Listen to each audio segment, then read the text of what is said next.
അനുജ, പേരാവൂർ മണ്ഡലത്തിലെ UDF സ്ഥാനാർത്ഥി വളരെ തിരക്കേറിയ പര്യടനത്തിലാണ്. നമ്മൾ അതിനിടയിൽ അങ്ങ് ചെന്ന് കയറുകയാണ്. പഴയ കഥകളൊക്കെ പറഞ്ഞ് ഇവിടെയുള്ള അതെ കയ്യേറുകയാണ് ഞങ്ങൾ. സാർ ഇങ്ങനെ പഴയ കഥകളൊക്കെ പറയുകയാണ്. അപ്പോൾ എല്ലാവരെയും അടുത്തടുത്ത് അറിയുന്ന അനുഭവ പരിചയമാണ്. ഇവിടെ താമസമല്ലേ, അയ്മുട്ടിയാജിൻ്റെ വീട്ടിൽ താമസമല്ലേ, കോട്ടേഴ്സ് താമസമല്ലേ, പിന്നെ ശ്രുതി പ്രദീപൻ്റെ വാടക വീട്ടിൽ കീഴൂർ താമസമല്ലേ. ഇതൊക്കെ ആണെങ്കിൽ പള്ളിയിൽ പോയി രാവിലെ പ്രാർത്ഥിച്ചു, എല്ലാവർക്കും വേണ്ടി പ്രാർത്ഥിച്ചു, നന്മയ്ക്ക് വേണ്ടി പ്രാർത്ഥിച്ചു. നന്മയുള്ള മുന്നണിക്ക് വേണ്ടിയും സ്ഥാനാർത്ഥികളുടെ വിജയത്തിനു വേണ്ടിയും എൻ്റെ ആരോഗ്യത്തിനും ശബ്ദത്തിനും വേണ്ടി പ്രാർത്ഥിച്ചു. ഇതിന് വേറൊരു കാര്യം എന്താ പറയുക, ഈ നന്മയുള്ള രണ്ട് നേതാക്കൾ ഒരുമിച്ച് നിൽക്കുമ്പോൾ വലിയൊരു പ്രശ്നമാണ്. ഇപ്പോൾ കഴിഞ്ഞ ദിവസം സാർ തന്നെ പറയണായിട്ട് സൗഹൃദ മത്സരമാണെന്ന്. രാഷ്ട്രീയത്തിൽ ഈ സൗഹൃദം ഉണ്ടെങ്കിലും മത്സരരംഗത്ത് ആ സൗഹൃദം രാഷ്ട്രീയ മത്സരം തന്നെ, വ്യക്തിപരമായ സൗഹൃദത്തിന് ഒരു കുറവുമില്ല. തെരഞ്ഞെടുപ്പ് ഇവരോടൊക്കെയാണ് ചോദിക്കണ്ടേ, ഇവരുടെ ആത്മാർത്ഥതയ്ക്കും കഠിനാധ്വാനത്തിന് കഴിഞ്ഞ ദിവസത്തേക്കാൾ ശരിയാണ്, കഴിഞ്ഞ തവണത്തേക്കാൾ കൂടുതൽ അത് ശരിയാണ്. വാർത്താ പ്രാധാന്യമുണ്ട്. ഷൈല ടീച്ചർ MLA ആയിരുന്നപ്പോഴാണല്ലോ ഞങ്ങൾ തമ്മിൽ ആദ്യം മത്സരിച്ചേ. അന്ന് ഞാൻ MLA അല്ല, അന്ന് DCC പ്രസിഡന്റ് ഒഴിഞ്ഞു നിൽക്കുമ്പോഴാണ് ഞാൻ മത്സരിച്ചത്. അന്ന് ജയിക്കാൻ സാധിച്ചെങ്കിൽ അന്നത്തേക്കാൾ ഭൂരിപക്ഷത്തിന് ജയിക്കാൻ സാധിക്കും. ആ, എനിക്ക് വലിയ ഇമേജ് ഇല്ലെങ്കിലും മോശം ഇമേജ് ഇല്ല. ജനമനസ്സുകളിൽ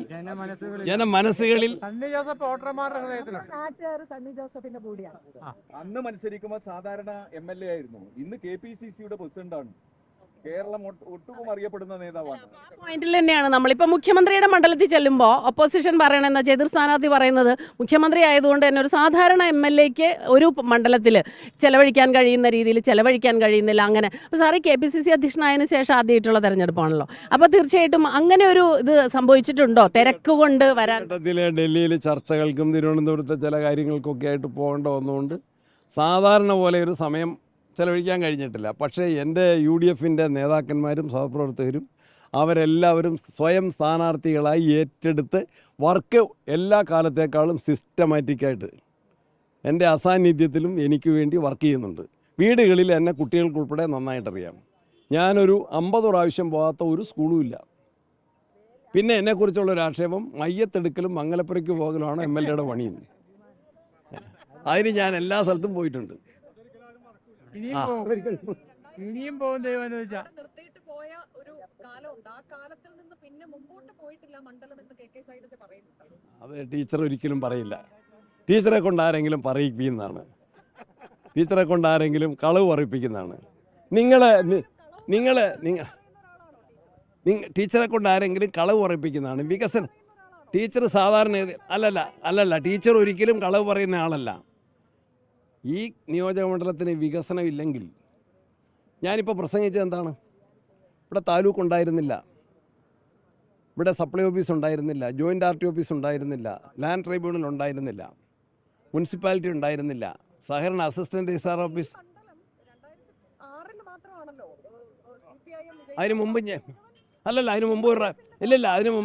അതിന് മുൻപും ജയിച്ചിട്ടുണ്ട്. 2006 മുൻപ് ഒരു പ്രാവശ്യം ജയിച്ചിട്ടുണ്ട്. ഒന്നിലല്ല 96 ജയിച്ചു. 2 പ്രാവശ്യം LDF ഭരിച്ചിട്ടുണ്ട്. ഞാൻ പറയുന്നത് ആരുടേതാണെങ്കിലും ഈ റോഡിനെ സംബന്ധിച്ച് ഇതിപ്പോൾ നിങ്ങൾ നിൽക്കുന്ന സൗകര്യത്തിലാണ്. അന്നത്തെ അവസ്ഥ എന്തായിരുന്നറിയോ?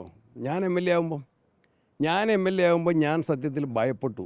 MLA ആയതിനു ശേഷം സ്വീകരണത്തിന് പോകുമ്പോൾ മഴ തുടങ്ങി, എല്ലാ റോഡും പൊട്ടിപ്പൊളിഞ്ഞു.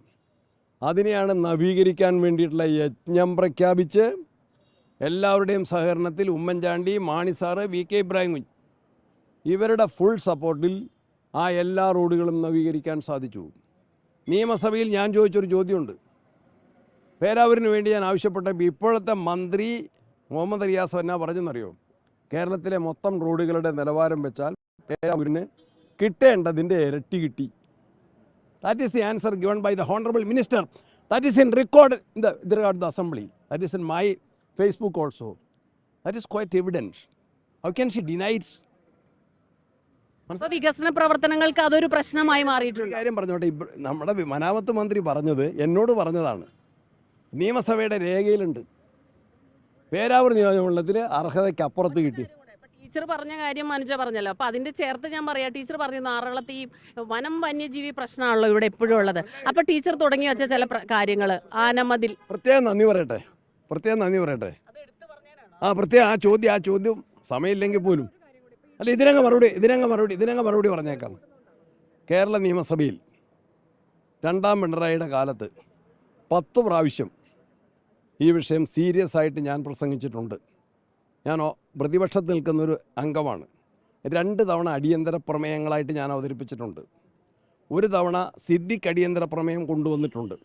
1 തവണ മാത്യു കുഴൽനാടൻ അടിയന്തര പ്രമേയം കൊണ്ടുവന്നിട്ടുണ്ട്. ഈ സഭയുടെ 15ാം കേരള നിയമസഭയിൽ 4 തവണ ഞങ്ങൾ അടിയന്തര പ്രമേയം കൊണ്ടുവന്നു. അതിൽ 2 തവണ, ആദ്യത്തെ 2 തവണയും ഞാനാണ്. സർക്കാരിന് ആത്മാർത്ഥതയുണ്ടെങ്കിൽ ടീച്ചർ അപ്പുറത്തിരിക്കുന്നുണ്ടല്ലോ, എന്നാൽ പിന്നെ ഇതൊന്ന് ചർച്ച ചെയ്യാം. നിങ്ങൾക്കറിയാലോ അടിയന്തര പ്രമേയം എന്നാണ്.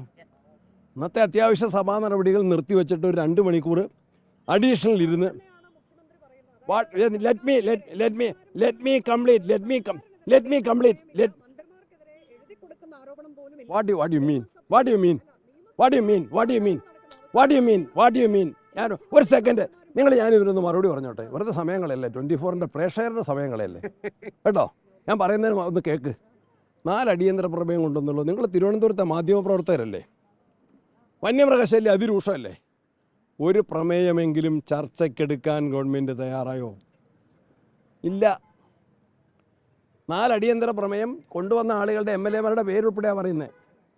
ഒരു പ്രമേയം പോലും ചർച്ചയ്ക്കെടുക്കാൻ കേരളത്തിലെ നിലവിലുള്ള സർക്കാർ തയ്യാറായിട്ടില്ല. ഇനി ഒറ്റ കാര്യം കൂടി, വന്യമൃഗശല്യത്തിൻ്റെ കാര്യം പറഞ്ഞുകൊണ്ടാണ്. PV അൻവർ MLA സ്ഥാനം രാജിവെച്ചൊരു വാർത്താ സമ്മേളനം നടത്തിയായിരുന്നല്ലോ. അന്നേരം അദ്ദേഹം പറഞ്ഞതെന്താ? നിയമസഭയിൽ സണ്ണി ജോസഫ് ഈ വിഷയം അവതരിപ്പിക്കുന്നതിൻ്റെ പ്രാധാന്യം I am bound to do it കേട്ടോ, ഞാനത് ചെയ്യാൻ ബാധ്യസ്ഥനാണ്. കാരണം എൻ്റെ നിയോജകമണ്ഡലം വനാതിർത്തി പങ്കിടുന്ന 5 പഞ്ചായത്തിൽ ഉൾപ്പെട്ടതാണ്. ഞാൻ ഒരുപാട് ആളുകളുടെ മയ്യത്ത്, ആന തട്ടി മരിച്ചവരുടെ മയ്യത്ത് ഞാൻ എടുക്കാൻ പോയ ആളാണ്. അതുകൊണ്ട് ഏറ്റവും ഗൗരവത്തിൽ ആ വിഷയം അവതരിപ്പിച്ചത് ഞാനാണ്. ഒന്നും ടീച്ചർക്കല്ല, ലോകത്താർക്കും പറയാൻ പറ്റില്ല. എന്നെ ഫ്ലൈറ്റിൽ വെച്ചൊരു ദിവസം തോമസ് ഐസക് മന്ത്രിയായിരുന്നപ്പോൾ കണ്ടു. തൻ്റെ ആന എന്തായെന്ന് ചോദിച്ച്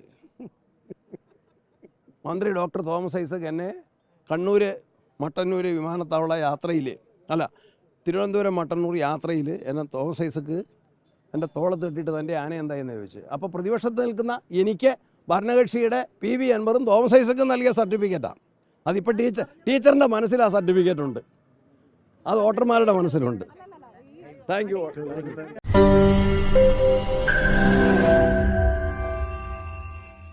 ലോകത്തെവിടെയായാലും ഏത് സമയത്തും 24 വാർത്തകളും ഓഗ്മെന്റഡ് റിയാലിറ്റി പാക്കേജുകളും എക്സ്പ്ലെയിനറുകളും വിശദമായി കാണാൻ ഞങ്ങളുടെ YouTube ചാനൽ നിങ്ങൾക്ക് സബ്സ്ക്രൈബ് ചെയ്യാം.